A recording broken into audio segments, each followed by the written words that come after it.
दृष्टि आईएएस के टुडे जी के प्रोग्राम में आपका स्वागत है। शुरुआत करते हैं पिछले अभ्यास प्रश्न से, जिसमें हमने आपसे पूछा था हाल ही में खबरों में चर्चित टाइम ऑफ डे यानी टीओडी टैरिफ किस अधिनियम या नियम से संबंधित हैं। आपके ऑप्शन थे ऑप्शन ए विद्युत उपभोक्ताओं के अधिकार नियम 2020, ऑप्शन बी ओडिशा विद्युत शुल्क अधिनियम 1961, ऑप्शन सी विद्युत आपूर्ति अधिनियम 1948 या फिर ऑप्शन डी भारतीय विद्युत अधिनियम 1910। तो इस प्रश्न का सही उत्तर है विकल्प ए विद्युत उपभोक्ताओं के अधिकार नियम 2020। आप में से कई व्यूअर्स ने इस प्रश्न का एकदम ठीक जवाब दिया है। इसी तरह अपने सुझाव, प्रतिक्रिया और जवाब हमें भेजते रहिए, हमें इसका इंतजार रहता है। हाल ही में भारत सरकार ने बिजली उपभोक्ताओं के अधिकार नियम 2020 में संशोधन के माध्यम से प्रचलित बिजली टैरिफ प्रणाली में 2 बदलाव पेश किए हैं। ये बदलाव हैं टाइम ऑफ डे यानी टीओडी टैरिफ की शुरुआत और स्मार्ट मीटरिंग प्रावधानों का युक्तिकरण। टीओडी टैरिफ प्रणाली के तहत दिन के सौर घंटों के दौरान टैरिफ सामान्य टैरिफ से 10 से 20% कम होगा, जबकि पीक घंटों के दौरान टैरिफ 10 से 20% अधिक होगा। ये टैरिफ 1 अप्रैल 2024 से 10 किलोवाट और उससे अधिक की अधिकतम मांग वाले वाणिज्यिक और औद्योगिक उपभोक्ताओं के लिए लागू होगा, जबकि कृषि उपभोक्ताओं को छोड़कर अन्य सभी उपभोक्ताओं के लिए 1 अप्रैल 2025 से लागू होगा। इसलिए विकल्प ए सही है, यानी इस प्रश्न का सही उत्तर है विकल्प ए विद्युत उपभोक्ताओं के अधिकार नियम 2020।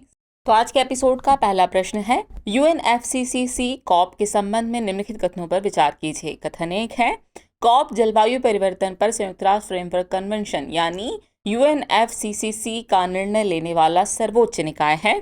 कथन 2 है कॉप 28 मिस्र में आयोजित किया जाना है, जबकि कॉप 27 संयुक्त अरब अमीरात में संपन्न हुआ था। और कथन 3 है कॉप 28 में पहला ग्लोबल स्टॉकटेक पेरिस समझौते को अपनाने के बाद से प्रगति का व्यापक मूल्यांकन प्रदान करेगा। उपयुक्त में से कितने कथन सही हैं, ये आपको बताना है। आपके ऑप्शन है केवल 1, केवल 2, सभी 3 या फिर कोई भी नहीं। तो इस प्रश्न का सही उत्तर है विकल्प बी केवल 2 कथन ही सही हैं। चलिए एक्सप्लेनेशन से आगे की बात को समझते हैं। हाल ही में कॉप 28 के अध्यक्ष पर पर्यावरण समूहों द्वारा कुछ चिंताएं उठाई गई है।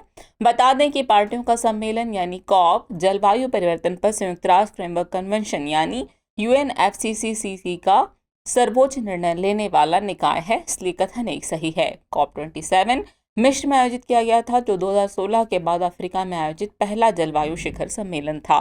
कॉप 28 30 नवंबर से 12 दिसंबर 2023 तक दुबई संयुक्त अरब अमीरात यानी यूएई में आयोजित किया जाएगा, इसलिए कथन 2 सही नहीं है। कॉप 28 में पहला ग्लोबल स्टॉकटेक पेरिस समझौते को अपनाने के बाद से प्रगति का व्यापक मूल्यांकन प्रदान करेगा, इसलिए कथन 3 सही है। इससे जलवायु परिवर्तन पर प्रयासों को संरेखित करने में मदद मिलेगी, इसलिए विकल्प बी सही है, यानी इस प्रश्न का सही उत्तर है विकल्प बी केवल 2 कथन ही सही है। अगला प्रश्न है जोहा राइस के संबंध में निम्नलिखित कथनों पर विचार कीजिए। कथन 1 है इसकी खेती मुख्य रूप से केरल में की जाती है। कथन 2 है इसे वर्ष 2017 में जीआई टैग दिया गया था। और कथन 3 है यह अपनी अनोखी सुगंध के लिए जाना जाता है। उपयुक्त में से कितने कथन सही हैं? आपके ऑप्शन है केवल 1, केवल 2, सभी 3 या फिर कोई भी नहीं। तो इस प्रश्न का सही उत्तर है विकल्प बी केवल 2 कथन ही सही हैं। आइए एक्सप्लेनेशन देखते हैं। हाल ही में institute of advance study in science and technology यानी IASST के वैज्ञानिकों ने सुगंधित जोहा चावल के न्यूट्रास्यूटिकल गुणों का पता लगाया है। बता दें कि जोहा चावल एक सुगंधित चावल की किस्म है जिसकी खेती मुख्य रूप से असम में की जाती है, इसलिए कथन 1 सही नहीं है। जोहा एक छोटे दाने वाला शीतकालीन धान है जो अपनी अनोखी सुगंध और उल्लेखनीय स्वाद के लिए जाना जाता है, इसलिए कथन 3 सही है।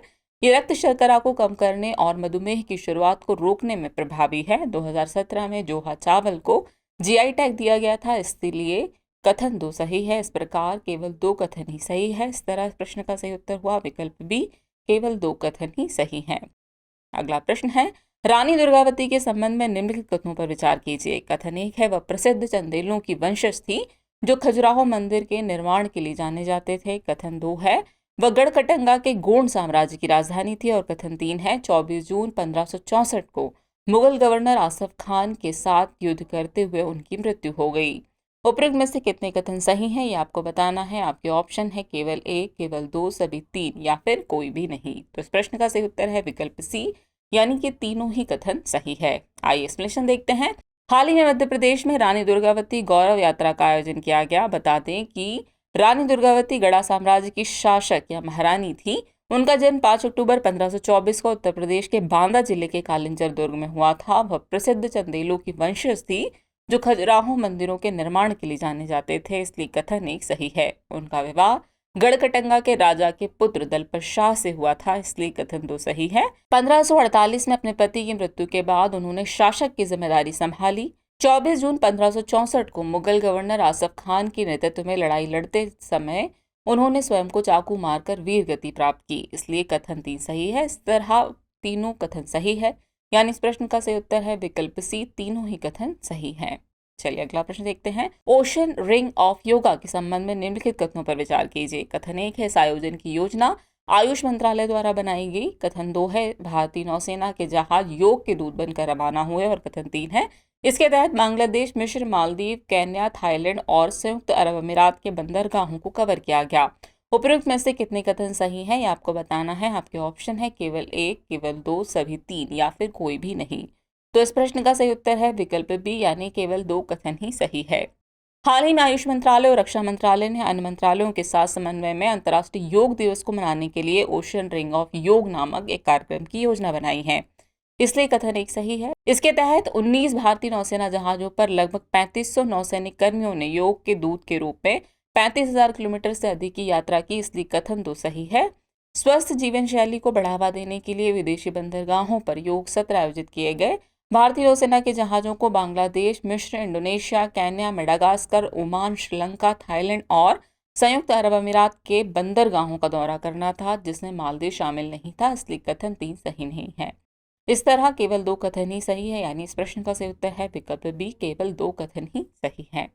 अगला प्रश्न है, साहित्य अकादमी पुरस्कारों के संबंध में निम्नलिखित कथनों पर विचार कीजिए। कथन 1 है, सूरनाथ सिंह को हिंदी में बाल साहित्य पुरस्कार मिला है। कथन 2 है, सुधा मूर्ति ने अपनी कहानी संग्रह grand parents bag of stories के लिए बाल साहित्य पुरस्कार जीता। और कथन 3 है, अतुल कुमार राय को उनके उपन्यास चांदपुर की चंदा के लिए युवा पुरस्कार मिला। उपरोक्त में से कितने कथन सही हैं, ये आपको बताना है। आपके ऑप्शन है केवल 1, केवल 2, सभी 3 या फिर कोई भी नहीं। तो इस प्रश्न का सही उत्तर है विकल्प सी, सभी 3 कथन सही हैं। हाल ही में साहित्य अकादमी ने इस वर्ष के लिए बाल साहित्य पुरस्कार और युवा पुरस्कार प्राप्तकर्ताओं की घोषणा की है। सूरनाथ सिंह को उनके लघु कथा संग्रह कोटुक ऐप के लिए हिंदी में बाल साहित्य पुरस्कार मिला, इसलिए कथन 1 सही है। विशाखा विश्वनाथ को मराठी में स्वतःला स्वतः विरुद्ध उभे करताना के लिए युवा पुरस्कार मिला है। बच्चों की प्रसिद्ध लेखिका सुधा मूर्ति ने अपनी कहानी संग्रह दादा दादी की कहानियों का थैला के लिए बाल साहित्य पुरस्कार जीता है, इसलिए कथन 2 सही है। वही अतुल कुमार राय को उनके उपन्यास चांदपुर की चंदा के लिए युवा पुरस्कार मिला है, इसलिए कथन 3 सही है। यानी इस प्रकार तीनों ही कथन सही है, तो विकल्प सी सही हो जाता है, सभी तीनों कथन सही है। अगला प्रश्न है, हाल ही में चर्चित हाईटेक हैंडशेक इवेंट की थीम क्या रही? आपके ऑप्शन है AI for all and manufacturing for mankind, manufacturing of AI, AI and mankind या फिर role of AI for mankind. तो इस प्रश्न का सही उत्तर है विकल्प A, AI for all and manufacturing for mankind. हाल ही में वॉशिंगटन DC के व्हाइट हाउस में भारत अमेरिका हाईटेक हैंडशेक कार्यक्रम का आयोजन किया गया। इस कार्यक्रम का लक्ष्य भारत के प्रतिभाशाली कार्यबल और डिजिटल सार्वजनिक बुनियादी ढांचे में प्रगति का लाभ उठाना है। इसकी theme AI for all and manufacturing for Mankind रही, इसलिए विकल्प सही है। इसमें AI सक्षम समावेशी अर्थव्यवस्था को अपनाने में भारत अमेरिका प्रौद्योगिकी साझेदारी की भूमिका और क्षमता पर चर्चा हुई। इस तरह इस प्रश्न का सही उत्तर है विकल्प A, AI for all and manufacturing for Mankind. Next question है, ऑथोराइज इकोनॉमिक ऑपरेटर्स के संबंध में निम्नलिखित कथनों पर विचार कीजिए। कथन 1 है, यह विश्व सीमा शुल्क संगठन यानी WCO के तत्वावधान में एक कार्यक्रम है। कथन 2 है, इसका उद्देश्य अंतर्राष्ट्रीय आपूर्ति श्रृंखला सुरक्षा को बढ़ाना है। और कथन 3 है, यह एक स्वैच्छिक अनुपालन कार्यक्रम है। उपरोक्त में से कितने कथन सही हैं, ये आपको बताना है। आपके ऑप्शन है केवल 1, केवल 2, सभी 3 या फिर कोई भी नहीं।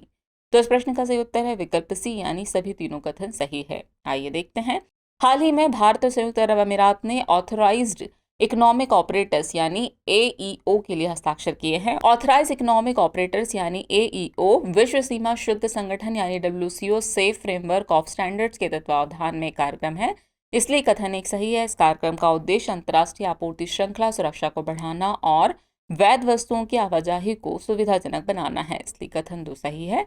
यह एक स्वैच्छिक अनुपालन कार्यक्रम है, इसलिए कथन 3 सही है। इस प्रकार तीनों कथन सही हुए, यानी कि तीनों कथन सही हैं, तो विकल्प सी सही हो जाएगा। अगला प्रश्न है, ओरिएंटल व्हाइट बैक्ड गिद्ध की आयुष्यन स्थिति क्या है? आपके ऑप्शन है least concern, critically endangered, near threatened या फिर वल्नरेबल। तो इस प्रश्न का सही उत्तर है विकल्प बी, क्रिटिकली एंडेंजर्ड।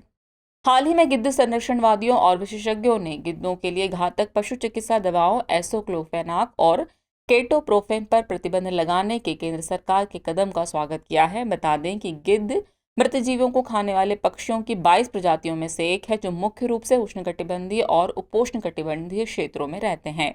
ये प्रकृति के कचरा संग्रहकर्ता के रूप में एक महत्वपूर्ण भूमिका निभाते हैं और पर्यावरण से कचरा हटाकर उसे साफ रखने में मदद करते हैं। गिद्ध विभिन्न प्रकार की बीमारियों को नियंत्रण में रखने में भी अपनी भूमिका निभाते हैं। भारत गिद्धों की 9 प्रजातियों oriental white backed, long billed, slender billed, Himalayan red headed, Egyptian bearded, cinereous और यूरेशियन गिफ्रॉन का घर है। International Union for Conservation of Nature यानी IUCN के अनुसार ओरिएंटल व्हाइट बैक्ड गिद्ध एक गंभीर रूप से लुप्तप्राय यानी क्रिटिकली एंडेंजर्ड प्रजाति है। इसलिए इस प्रश्न का सही उत्तर होगा विकल्प बी, क्रिटिकली एंडेंजर्ड। चलिए अब हम पहुंच गए एपिसोड के अंतिम प्रश्न पर। तो अंतिम प्रश्न है, कभी कभी समाचारों में रहने वाली मियावाकी पद्धति किससे संबंधित है? आपके ऑप्शन है छोटे शहरी वन, ओजोन क्षरण की रोकथाम, पुरातात्विक उत्खनन या फिर प्राचीन सिंचाई प्रणाली। तो इस प्रश्न का सही उत्तर है विकल्प ए, छोटे शहरी वन। चलिए इस प्रश्न से आगे की बात को समझते हैं।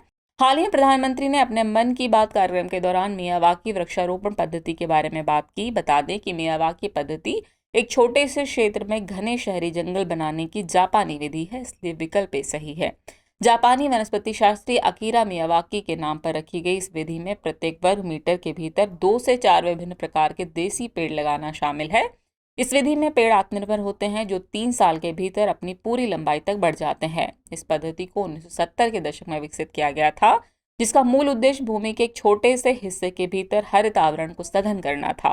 इस पद्धति में उपयोग किए जाने वाले अधिकतर पौधे आत्मनिर्भर होते हैं, जिन्हें खाद और पानी जैसे नियमित रखरखाव की आवश्यकता नहीं होती है। इस तरह इस प्रश्न का सही उत्तर होगा विकल्प ए, छोटे शहरी वन। चलिए वक्त हो चला आज के एपिसोड से रिलेटेड अभ्यास प्रश्न को नोट करने का। तो अभ्यास प्रश्न है, तेंजिंग नोर्गे राष्ट्रीय साहसिक पुरस्कार किस मंत्रालय द्वारा प्रदान किया जाता है? आपके ऑप्शन है ऑप्शन ए, गृह मंत्रालय, ऑप्शन बी, युवा मामले और खेल मंत्रालय, ऑप्शन सी, संस्कृति मंत्रालय या फिर ऑप्शन डी, शिक्षा मंत्रालय। तो व्यूअर्स, इस प्रश्न का जवाब कमेंट बॉक्स में देना न भूलें। जल्दी मिलते हैं नए एपिसोड में कुछ और नए सवालों के साथ। तब तक के लिए शुक्रिया।